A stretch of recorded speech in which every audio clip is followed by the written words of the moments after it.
All right, Shalom, I'm back. I had a malfunction because I believe the call was coming through and it busted up, threw everything off. That's Satan. Satan got to appear, and that's another thing that happens. With the battle that our faith is needed because Satan's gonna he's gonna try to put his stamp on it and the in that spirit, because I look at my clock right now and it say 1:44. That's just a sign of the Most High saying, yeah, that's right. Satan had to come through there and make an appearance, show his you know show his influence on how he's trying to disrupt us. But anyway, picking back where I was, I'm gonna start back at verse 35. It says, women received their dead rise to life again, and others were tortured, not accepting deliverance, that they may obtain a better resurrection. So you had individuals who displayed faith by being martyrs, by being sacrificed, and not conforming to whatever they were against. They didn't go along with that. What comes to mind, the account what took place with the Maccabees brothers and how they were heavily, severely tortured, because they didn't want to, bend the knee and bow the head, and so they were put to death in as martyrs. And there will be more and more of that type of things happening because there's some, the scriptures say, some of the believers in the faith, will be beheaded, for the testimony of Yahweh Bashem Yahushai, for them pledging their allegiance with Yahweh Bashem Yahushai, and not turning their back against the Most High and going with what Esau's going to be bringing.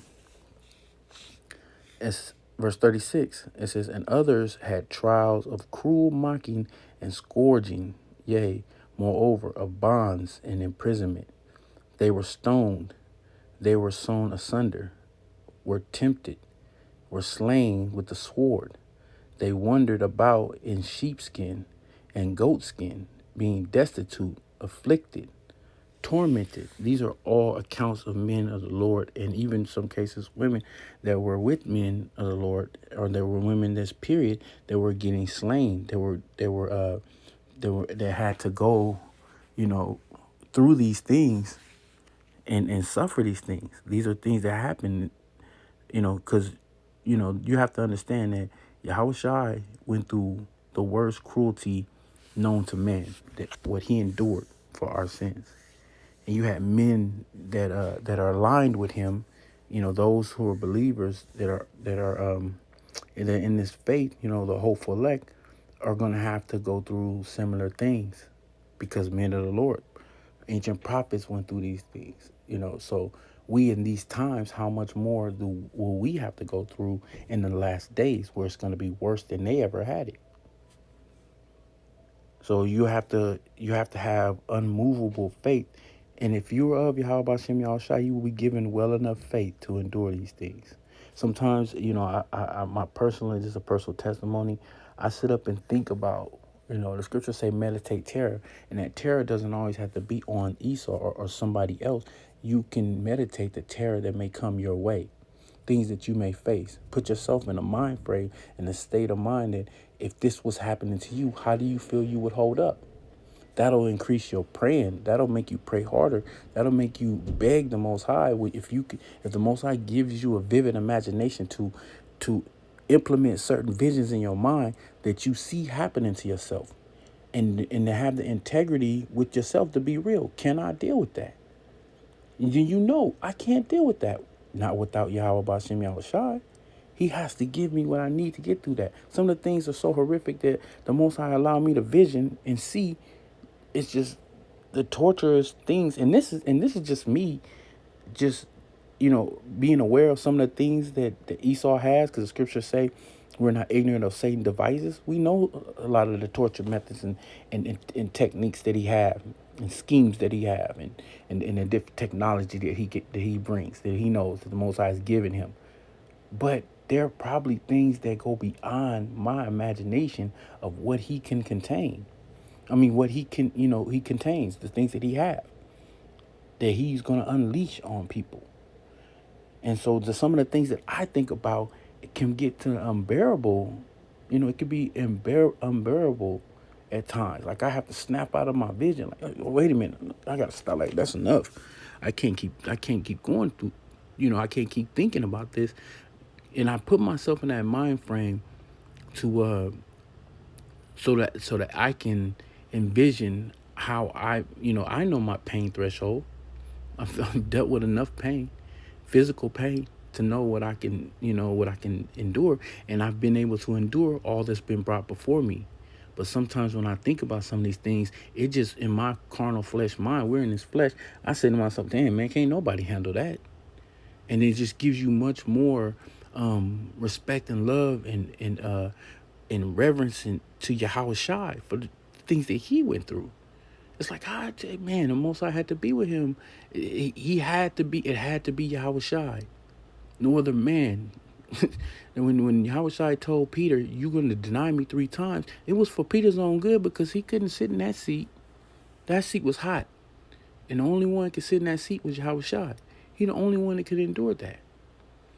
So it's like you just with me personally thinking about the things that I think of, it makes me have so much more love and honor and respect and reverence to the utmost for Yahweh Shai for what he went through for all of us. So it's like putting yourself in these predicaments mentally will help strengthen your faith because you know that, hey, it ain't of me. I can't do it. And I need him. You know, we the Most High has always been throughout our life, our training wheels. We ride the bike, but he's the training wheels, which prevents us from falling off the bike or falling, period. He's been our spiritual training wheels. So these things, when you read these things that all these men went through, and the things that they endured, even unto death, that takes amazing faith. It takes faith to get through things and live, and it takes faith to face death.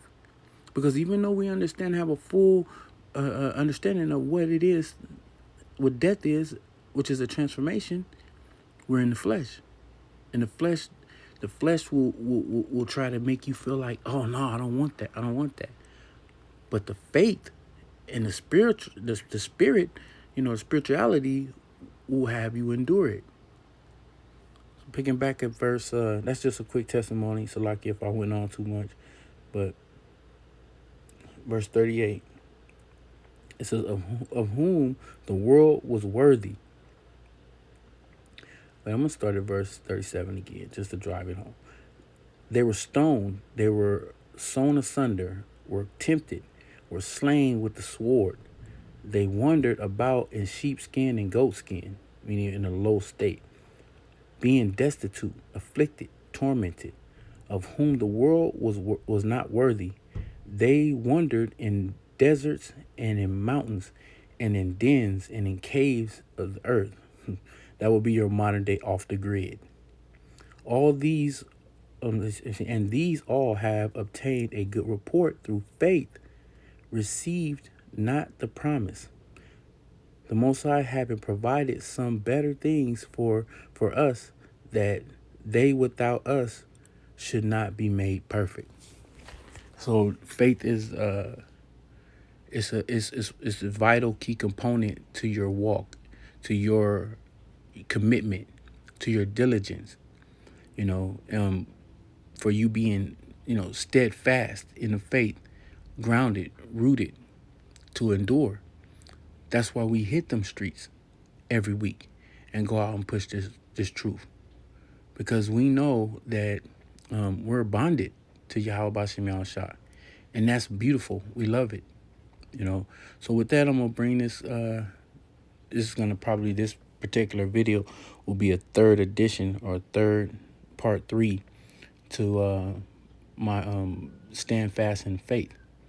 So with that, I'm going to say all praise, honor, glory, and fear to Yahweh, by Hashem, Yahweh Shai, by Hashem, Harakakadash. Double honors to the apostles and elders of Great Millstone who rule well, and peace and salutations to the hopeful elect that's out there striving for salvation during this electrifying and exciting times. I say shalom.